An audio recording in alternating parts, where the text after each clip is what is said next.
नमस्कार। इस सीरीज का नाम है भारत के रत्न मोहम्मद रफी। इसके हर एपिसोड में आप सुनेंगे एक खास किस्सा मोहम्मद रफी साहब का, और किस्से के फौरन बाद रफी साहब का एक बेमिसाल गीत उनके मुरीद वेदांत भारद्वाज की आवाज में।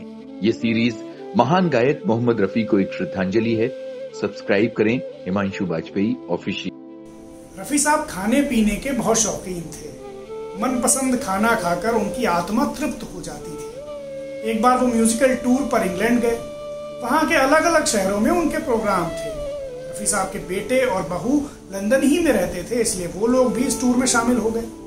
जब ये सारे लोग कोवेंट्री शहर में थे तो रफी साहब के बेटे ने महसूस किया कि उनके अब्बा का मूड कुछ खराब है, उन्हें कुछ मजा नहीं आ रहा। पूछने पर रफी साहब ने बताया कि बेटा, कई दिनों से अच्छा खाना नहीं मिला है, बहुत खराब इंतजाम है, मजा ही नहीं आ रहा। फिर अगले दिन सुबह 8 बजे नाश्ते के वक्त रफी साहब ने अपने बेटे खालिद को कमरे में बुलाया और पूछा, बेटा यहाँ से लंदन आने जाने में कुल कितना वक्त लगेगा? खालिद ने हैरान होकर पूछा, अब्बा लंदन? शाम 7 बजे तो आज आपका शो है। रफी साहब बोले, वो सब छोड़ो बेटा, जो पूछा उसका जवाब दो। खालिद ने जवाब दिया, अब्बा 5-6 घंटे तो कम से कम लग जाएंगे। अब वो अपनी बहू से मुखातिब हुए, डॉली, फर्स्ट क्लास दाल चावल और चटनी 1 घंटे में बन जाएगी? जी अब्बा। रफी साहब बोले, चलो फिर अभी निकलो, शाम 6 बजे तक खा पी के आराम से वापस आ जाएंगे, किसी को कुछ बताने की जरूरत नहीं है। इस तरह रफी साहब अपने बहू बेटे के साथ कोवेंट्री से लंदन के लिए निकल गए। रास्ते भर कार में खालिद रफी साहब के ही गाने बजाते रहे। रफी साहब के गाने सुनकर म्यूजिक में इंटरेस्ट न रखने वाला आदमी भी साथ साथ गुनगुनाने लगता है, मगर रफी साहब वो खुद अपने गाने सुनकर भी खामोशी से बैठे रहे। लंदन में अपने घर पहुंचते ही उनके बहू ने रफी साहब की पसंद का खाना बनाया, दाल चावल, सलाद, पापड़ और उनकी पसंद की हरी मिर्च की चटनी। रफी साहब ने खाना खाकर बहू को खूब दुआएं दी। वो बहुत खुश थे। खाना खाकर सबने वापस कोवेंट्री का सफर तय किया और 6 बजे से पहले ही आराम से अपने होटल पहुंच गए। यहाँ मैनेजर जहीर साहब और बाकी लोग बड़े परेशान थे कि रफी साहब बगैर बताए कहाँ निकल गए। जब उन्हें पता चला कि रफी साहब सिर्फ खाना खाने लंदन चले गए थे तो बहुत हैरान हुए, मगर अब रफी साहब सामने खड़े थे, इसलिए चिंता की कोई बात ही नहीं थी। शो तो अच्छा होना ही था।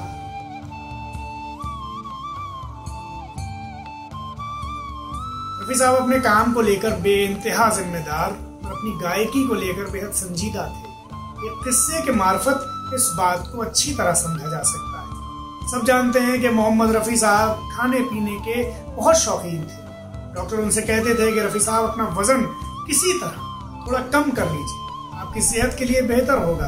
घर वाले भी रफी साहब का वजन कम करने की कोशिशों में लगे रहते, मगर रफी साहब वो इन सब बातों के बावजूद वजन कम नहीं कर पाते थे। जब वजन कम नहीं होता तो हार कर कहते कि यार ये वजन कम क्यों नहीं होता, चाहे जितना खाओ कोई फर्क ही नहीं पड़ता है। फिर एक दिन घर वालों ने उनसे योग करने को कहा, मान गए। एक योगा टीचर भी लग गया जो रोज आकर रफी साहब को योग करवाने लगा। उनके साथ उनकी बहू यास्मीन उर्फ डॉली भी योग करती थी। मगर अभी एक ही हफ्ता बीता था कि रफी साहब को रियाज करते वक्त अपने गले में कुछ फर्क मालूम हुआ। रफी साहब खाने के बहुत शौकीन थे, लेकिन आवाज पर कोई असर नहीं आने देते थे। ये पहली बार था कि उनके गले पर असर पड़ रहा था। उनका माथा ठनका। उन्होंने अपनी बहू डॉली से कहा कि कोई बात तो जरूर है जो ये हुआ। बहरहाल मैं इतना बड़ा रिस्क नहीं ले सकता, रिकॉर्डिंग खराब हो जाएगी। मेरी आवाज सिर्फ मेरी नहीं है, उससे बहुत से लोग जुड़े हैं, मैं उन सबको मुश्किल में नहीं डाल सकता। लिहाजा अब योग नहीं करूंगा, लेकिन तुम जरूर करो और अपनी अम्मी को भी करवाओ। तुम लोगों को थोड़ी गाना गाना है, मुझे गाना रिकॉर्ड करना है। और उसके बाद रफी साहब ने अपने गले की खातिर योग करना छोड़ दिया।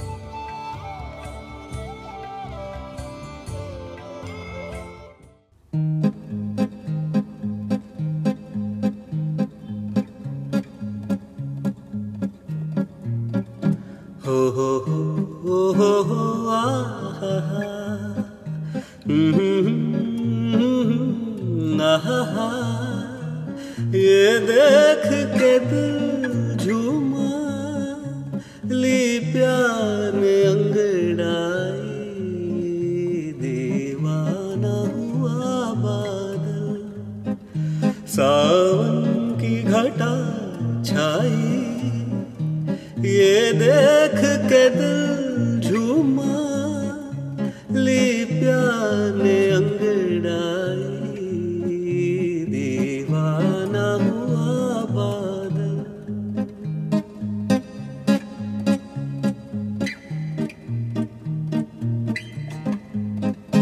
ऐसी तो मेरी तकदीर न थी, तुम सा जो कोई महबूब मिले,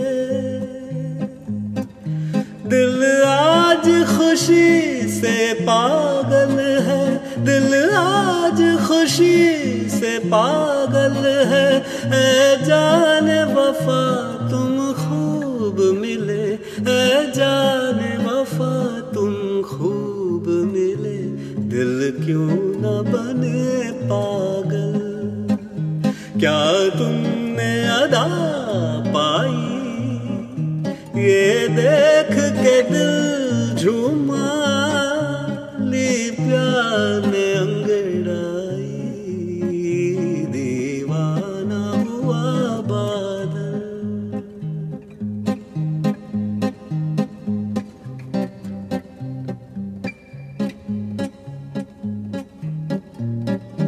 है आज नए अरमानों से आबाद मेरी दिल की नगरी, बरसों से खिजा का मौसम था, बरसों से खिजा का मौसम था, वीरान बड़ी दुनिया थी मेरी, वीरान बड़ी दुनिया थी मेरी, हाथों में तेरा आंचल, आया जो बाहर आई, ये देख के दिल झूमा, ली प्यार ने अंगड़ाई, दीवाना हुआ बादल, सावन की घटा छाई, ये देख के दिल झूमा, ली प्यार